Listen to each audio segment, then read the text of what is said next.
हाय, स्नेहल्स रेसिपीजमध्ये आपलं स्वागत आहे. आणि आजची आपली नवीन रेसिपी आहे हुलग्याचं माडगं.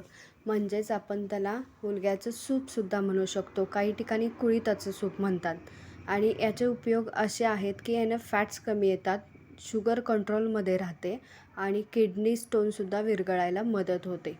इतका हा पौष्टिक सूप आणि चवीलासुद्धा खूप टेस्टी लागतो आहे. आणि चला तर आपण कसं बनवायचं बघूयात.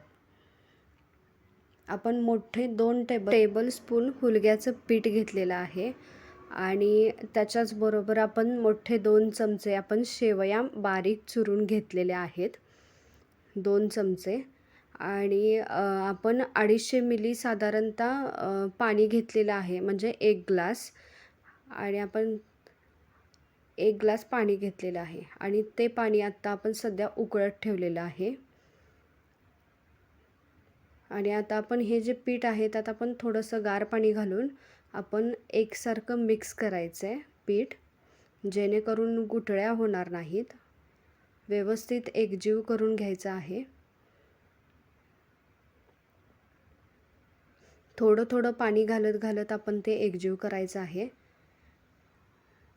म्हणजे उकळीतसुद्धा त्याच्या गुठळ्या तयार होणार नाहीत. एकसारखं प्लेन सूप तयार होईल. आणि हे खाण्यासाठी खूप पौष्टिक आहे आणि ह्याचे फायदेसुद्धा खूप आहेत.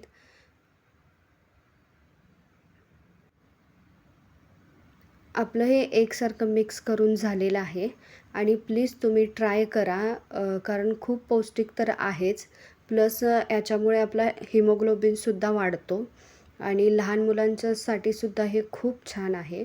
आणि प्लीज ट्राय करा. जर तुम्हाला आवडलं तर मला लाईक करा, शेअर करा आणि सबस्क्राईब करा. आणि आता आपलं पाणी उकळलेलं आहे. आपण मोठा 1 ग्लास पाणी घेतलेलं आहे आणि त्यात पाव चमचा मीठ घालतो आहे. पूर्ण पाणी उकळून द्यायचं आहे आणि त्याच्यानंतर आपण त्यात शेवया घातलेल्या आहेत, मोठे 2 चमचे. जरासं आपण चमच्याने मिक्स करून घेऊयात. आता परत एकदा उकळी आली की आपण हे मिक्स केलेलं जे पीठ आहे ते आपण पाण्यात घालायचं आहे आणि परत एकदा छान मिक्स करायचं आहे. एकसारखं थोडंसं हलवत राहा 1-2 मिनटं.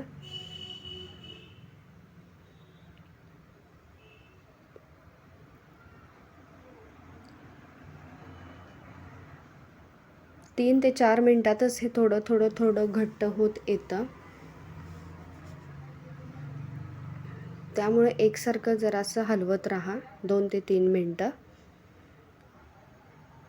बनवायला अगदी खूप सोपं आहे आणि महत्त्वाचं म्हणजे याने भुकेलासुद्धा हे खूप कठीण आहे.